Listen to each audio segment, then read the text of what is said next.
Queridos amigos de la radio, como sabéis he estado firmando en la Feria de Madrid. Así que no puedes perderte mi libro La fe, la ética y los valores de los superhéroes. El libro ideal para dar la batalla cultural con una sonrisa. Fundación Edelvives patrocina este espacio cultural.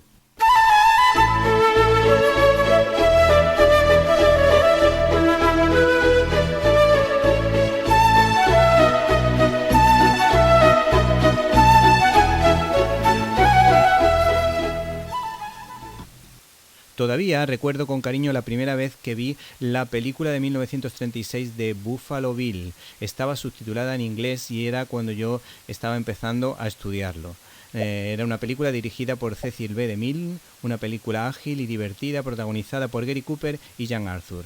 Para hablar de la figura de Buffalo Bill contamos en nuestros micrófonos con el analista internacional y escritor Antonio Rubio Plo. Buenas tardes. Buenas tardes, Víctor. ¿Cómo estás? Muy bien, aquí presto y dispuesto para hablar contigo. Hay que decir que Buffalo Bill estaba de gira con su circo por Europa en el momento en el que tú nos vas a comentar algo muy especial. ¿Era la primera vez o había ido en algunas ocasiones anteriores? ¿Y dónde estuvo Buffalo Bill antes de pasar por Roma? Porque esa era una ciudad que la tenía él marcada con una X. Sí, efectivamente. No era el primer viaje a Europa del circo de Buffalo Bill. Hay que tener en cuenta una cosa. Las guerras indias, las guerras con los Sioux y otros pueblos tuvieron lugar en la década de 1870, pero las giras del circo de Buffalo Bill a Europa fueron en la década siguiente, cuando esas guerras habían terminado. Y con algo sorprendente, algunos de los indios, jefes indios y otros miembros de las tribus que habían participado en esas guerras y que ahora estaban en reservas, sometidos por el gobierno norteamericano, aceptaron viajar a Europa en un espectáculo que tenía que recrear aquellas luchas y sobre todo la famosa batalla de Little Big Horn, en la que, como es sabido, el general Custer pereció con su 7º de caballería.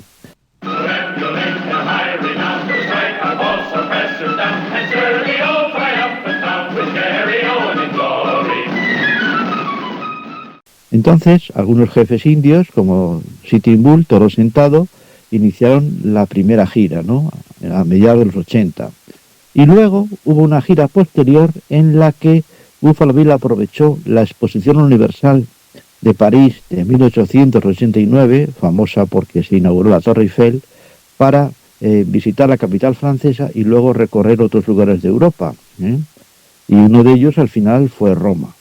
Por cierto, hablando de películas, hay una película que no has nombrado, aunque no aparece Buffalo Bill como tal, pero sí que puede estar inspirada en este viaje del circo de Buffalo Bill, y es la película producida por Samuel Broston, El fabuloso mundo del circo, producida por John Wayne y Rita Hayworth y otros, en la que sale una gira de un circo por Europa a finales del siglo XIX, y entre ellos pasa por Madrid, que también, por cierto, pasó por Madrid, creo que no, pero sí por Barcelona, el circo de Buffalo Bill. Pues sí, la película que hace referencia está muy bien, además tiene anécdotas muy curiosas, como una en la que John Wayne, después del rodaje, un poco cansado, pues se bebió medio bar, porque era una de sus consignas. Cuando terminaba una película se bebía unos cuantos whiskies de más. En un primer momento el explorador estuvo a punto de presentar su espectáculo en el Coliseo. De hecho, el espectáculo que tú comentas aparece en bastantes ocasiones en la película a la que yo he hecho referencia. ¿Qué le hizo cambiar de opinión a Buffalo Bill la posibilidad de poder hacer ese espectáculo en el Coliseo romano, ese tan bello coliseo y tan bien conservado dentro de lo que cabe a pesar de los años? Porque realmente era inviable. Quien recuerde cómo es el interior del Coliseo romano, sí. Recordará que allí no puede haber ningún tipo de extensión para un espectáculo de ese tipo. Entonces, en las afueras del Coliseo tampoco. Al final, Buffalo Bill optó por un terreno que en aquella época no estaba edificado, pero que estaba cerca de San Pedro del Vaticano y que formaba parte de la periferia romana, que todavía no había sido urbanizada. Estamos hablando de 1890. Sí. El 3 de marzo de 1890 hubo una audiencia en el Vaticano. No sé si nos puedes contar en qué consistió su ceremonia. Y además, por lo visto, hay algunos Sioux católicos. De hecho, por ejemplo, en las películas de John Ford se sabe que algunos indios que aparecen en la película tenían sus orígenes cristianos. ¿Cómo fue todo esto posible? Vamos a ver, hay que partir de dos cosas. Primero, las películas de John Ford salen mucho los apaches. Los apaches no tiene que ver un poco con esta historia, fueron... Sí, bueno, era por relacionarlo un poco los indios de un sitio. Las misiones católicas, misiones católicas que hicieron los españoles y que luego pues continuaron, ¿no? Pero en el caso de los Sioux, que estamos hablando, y concretamente hay un jefe, Rocky Bear, el que viajó en el viaje de 1890 con Buffalo Bill, ahí lo que sucedió es que esos Sioux, algunos se habían hecho católicos. Alguien se preguntará, ¿y por qué es eso? ¿Por qué no se hicieron protestantes, no? Pues porque realmente los misioneros, yo estaba pensando, los misioneros protestantes no tenían ningún interés, amigo mío, porque, en fin, el planteamiento por muchos colonos, protestantes ellos, era el que aplicarían los judíos en el Antiguo Testamento, o sea, hay que exterminar a los pueblos que no son de la tierra prometida, ¿eh? Entonces eso dejó el terreno, curiosamente, para que misioneros católicos vinieran a las reservas indias y bautizaran a indios como católicos. Pero también no ocultemos otra cosa, muchas de las supersticiones que tenían los indios las mezclaron con la religión católica y no puede decirse que fueran católicos al 100%, tenían sus más y sus menos, pero lo que sacaron en claro es que iban a Roma y que les iba a recibir, pues, no digo el gran padre blanco, que sea el presidente de Estados Unidos, pero sí el padre de los cristianos, el Papa, en este caso León XIII. Sí, una figura indiscutible de la que hemos hablado en este programa porque nos parece un hombre extraordinario, creador de la doctrina social de la Iglesia. También en este programa, por ejemplo, hemos hablado de la conversión de Gary Cooper y de John Wayne, que ambos se convirtieron pues más bien al final de su vida. Totalmente. Pero tenemos un caso también muy especial en el caso de Buffalo Bill, que no sé si le ocurrió algo similar. Antes te cuento una cosa, y es lo de la ceremonia, que no había hablado de ella, ¿no? La ceremonia en el Vaticano no fue una audiencia como tal, como vamos a ver hoy, que el Papa anuncia un discurso, saluda. Lo que hubo era una ceremonia que nos puede resultar chocante. En aquella época era, creo recordar, el 3 de marzo, el aniversario, creo que eran 12 años de la cesión al trono pontificio de León XIII. Y se hizo una ceremonia con una misa y tal, y que se hacía en una de las capillas del Vaticano. Y para trasladarse de una capilla a otra, el Papa utilizaba la llamada silla gestatoria, que llevaban varias personas, y eso estuvo vigente, creo que hasta Juan XXIII, en que fue suprimida, ¿no? Sí. Entonces tenían que atravesar de una capilla a otra, y en uno de esos salones de paso, allí se pusieron Buffalo Bill y sus acompañantes, y entre ellos los indios, que cuando vieron la figura del Papa, pues se arrodillaron, pero le saludaron a su manera, pues aullando y tal, ¿no?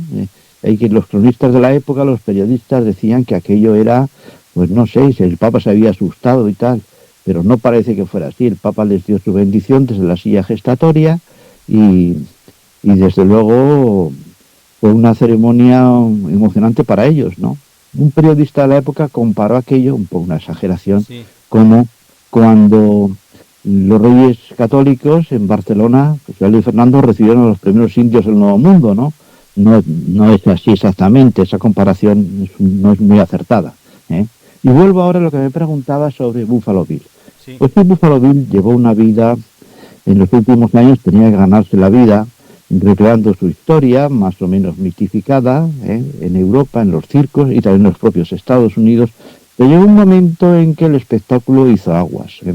Claro, empezaba el cine mudo, ya sacaban esas historias de indios y vaqueros, no era necesario un desplazamiento por Europa ni por otros sitios, era una cosa ya más marginal. O sea que el espectáculo entró en crisis, empezó a arruinarse. La vida familiar y sentimental de Buffalo Bill, William Frederick Cody, ¿no? Era su nombre, se hizo más difícil, su mujer se separó de él y vivió una vida un poco tensa, ¿no? Sin embargo, y esto es una cosa que no he podido comprobar, pero hay quien lo asegura, Buffalo Bill era masón. Hay masones que son por convencimiento, otros son quizás seguramente porque toca apuntarse ahí, ¿no? No lo sabemos, eso, cómo sería lo de Buffalo Bill. Pero lo cierto, y eso se conserva en un museo que hay en Utah, que se conserva el legado de Buffalo Bill, pues allí hay referencias primero de la audiencia, porque el Papa le regaló unos rosarios a los indios, ¿eh?